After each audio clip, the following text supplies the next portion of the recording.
السلام علیکم دوستو کیا ہم زمین کے علاوہ دوسرے سیارے میں زندگی گزار سکتے ہیں؟ کیا انسان مستقبل میں خلا میں بسیرا کرے گی؟ ان سب سوالوں کے جواب اور بہت کچھ اس ویڈیو میں میں آپ لوگوں کو بتانے والا ہوں۔ دوستو اگر آپ نے میرے چینل کو ابھی تک سبسکرائب نہیں کیا ہے تو میرے چینل کو سبسکرائب کریں اور بیل آئیکن کا بٹن دبائیں، کیونکہ میں ہر وقت آپ لوگوں کے لیے کائنات کے بارے میں کچھ نیا لے کے آ جاؤں گا۔ کیا انسانوں کے لیے کہکشاں میں جا کر بسنا ممکن ہے؟ 1970 کے عشرے کے وسط میں ماہر طبیعت جیفرارڈ اونیل خلا میں انسان کے مستقبل کے بارے میں غور و فکر کر رہے تھے، جب انہوں نے یہ نتیجہ اخذ کیا کہ ان کے ساتھیوں کی سوچ اس بارے میں غلط تھی۔ بہت سے لوگ دوسرے سیاروں پر جا کر بسنے کے بارے میں باتیں کر رہے تھے، مگر انہوں نے اندازہ لگا لیا تھا کہ نظام شمسی میں ایسی ریئل اسٹیٹ زیادہ نہیں ہے جہاں جا کر انسان رہائش کرے۔ سیاروں کی زیادہ تر سطح آبادیاں قائم کرنے کے لیے موزوں نہیں ہے، کیونکہ وہاں کا ماحول انتہائی سخت ہے اور وہاں آنے جانے کے لیے بہت زیادہ ایندھن کی ضرورت ہوگی۔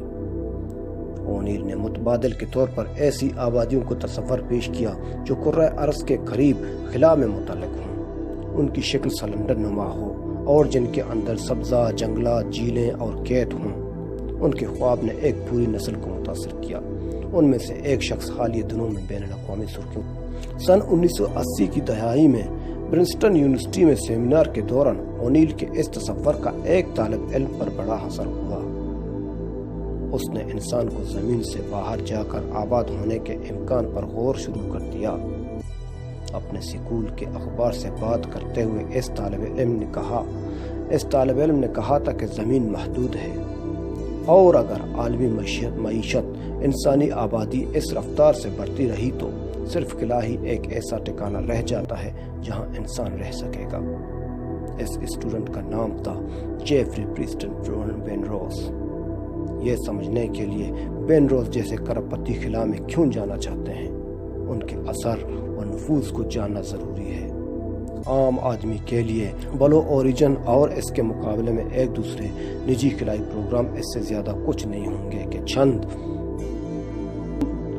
انتہائی دولت مند افراد انتہائی مہنگے راکٹ میں خلائی سفر کر کے اپنی انا کی تسکین حاصل کرنا چاہتے ہیں، جبکہ دوسروں کے نزدیک کلائمیٹ چینج، عالمگیر وبا، بڑھتی ہوئی عدم مساوات اور دیگر عالمی مسائل کے پیش نظر ایسی سیر حقیقت سے آنکھیں چرانے کے مترادف ہوگی۔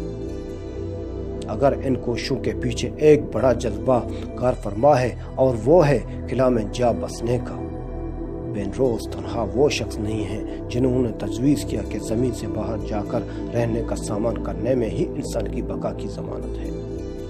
کوئی ایک صدی سے لوگ زمین کی فضا سے پرے ایک تمدن قائم کرنے کے لیے خواب دیکھ رہے ہیں، اور بینروز ان کے ساتھیوں کے بعد آنے والی نسلیں ایسا کرتی رہیں گی۔ انسان کے مستقبل کو یقینی بنانے کے لیے کہکشاں کو بسانے کا خیال تقریباً 2 صدی پرانا ہے۔ ایسے قبل لوگ نہیں سمجھتے تھے کہ کائنات غیر آباد ہے اور اس میں نئی آبادیاں بنائی جا سکتی ہیں۔ آکسفورڈ یونیورسٹی سے وابستہ پروفیسر تھامسن مونہین کہتے ہیں کہ اگر لوگوں میں دوسری دنیاؤں کا تصور پایا بھی جاتا ہو تو وہاں آبادیاں تھیں، یعنی وہ ان دنیاؤں کو بنجر سیارے نہیں سمجھتے تھے۔ اس وقت ایسا کوئی جذبہ موجود تھا کہ انسان جا کر ان جگہوں کو بسائیں۔ انسان کو یہ بات کچھ عرصہ پہلے ہی معلوم ہوئی ہے کہ کائنات گنجان آباد نہیں ہے۔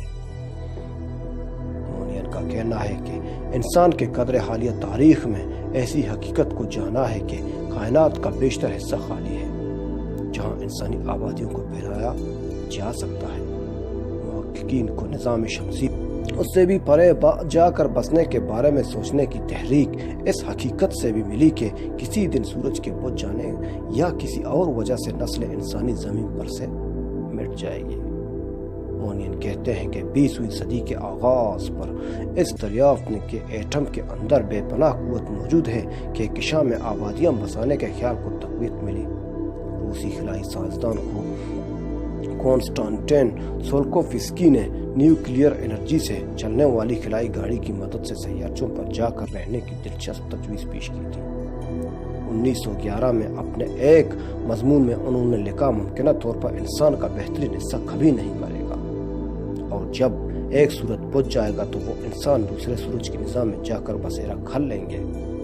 مونین کہتے ہیں کہ یہ نظریہ سرمایہ دارانہ بالکل نہیں تھا۔ 1902 میں سولکوفسکی نے استاد نیکولائی فیدروف نے خدشہ ظاہر کیا تھا کہ لکھپتی لوگ معدنیات نکالنے کی لالچ میں دوسرے سیاروں کو متاثر کریں گی۔ گوڈارڈ کے تصور مغرب میں بھی کیکشا میں پناہ لینے کے خیالات پر بحث کرتے ہوئے مونین کے مطابق مایا سے چلنے والے پہلے راکٹ کے خالق امریکی انجینئر رابرٹ گوڈارڈ نے 1918 میں لکھا تھا کہ اگر ایٹم بم کی طاقت کو آزاد کرنے میں کامیاب ہو جائیں تو ہم انسان کو نظام شمسی سے باہر بھیج سکتے ہیں۔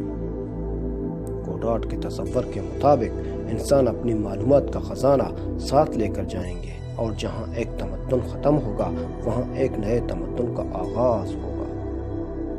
ان کے خیال میں اگرچہ یہ ممکن ہوا تو نئی دنیاؤں کو آباد کرنے کے لیے پروٹوپلازم بھیجا جا سکتا ہے۔ 1902 میں جارج میلیس کی film A Trip to the Moon کا ایک منظر جس میں خلا نورد چاند پر پہنچ جاتے ہیں مگر وہاں رہتے نہیں اور اسے پہلے سے آباد پاتے ہیں۔ مونین کہتے ہیں کہ ان تمام تصورات سے اس خیال نے جنم لیا کہ اگر انسان ہماری کہکشاں ملکی وے میں نئی آبادیاں قائم کر لیں تو وہ اربوں خربوں برس تک زندہ رہ سکیں گے۔ انہی نظریات نے بینروس ایلین مسک جیسے خلائی ارب پتیوں کو کہکشاؤں والی نو آبادیوں کا خواب دکھایا۔ اگر بینروس کے بس میں ہوتا تو وہ ماحول کے لیے مضر تمام صنعتوں کو زمین پر سے کہیں اور منتقل کر دیتے، اور بعد میں انسان خود اونیل کے سلنڈر میں جا بستا۔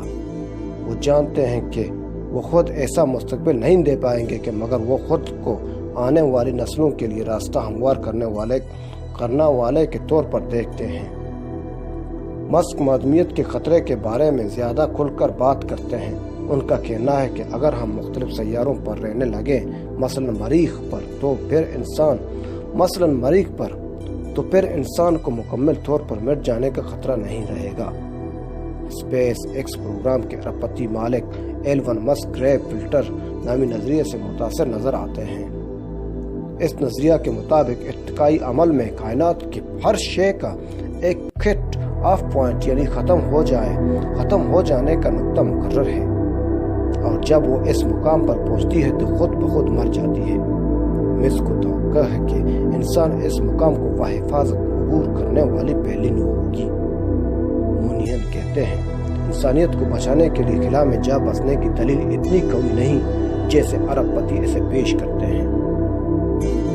خاص طور پر اس وقت ان کے خیال میں رواں صدی میں انسانیت کو دوسرے بڑے خطرات کا سامنا، مثلا لیبارٹری میں تیار کردہ عالمی وبائیں اور مصنوعی ذہانت کا بے قابو ہو جانا، ممکن ہے کہ یہ خطرات کرۂ زمین سے دوسرے سیاروں تک بھی پہنچ جائے۔ مونین کہتے ہیں کہ مختلف سیاروں پر جا کر بسنا شاید ہر صورتحال کے لیے مکمل طور پر محفوظ نہ ہو۔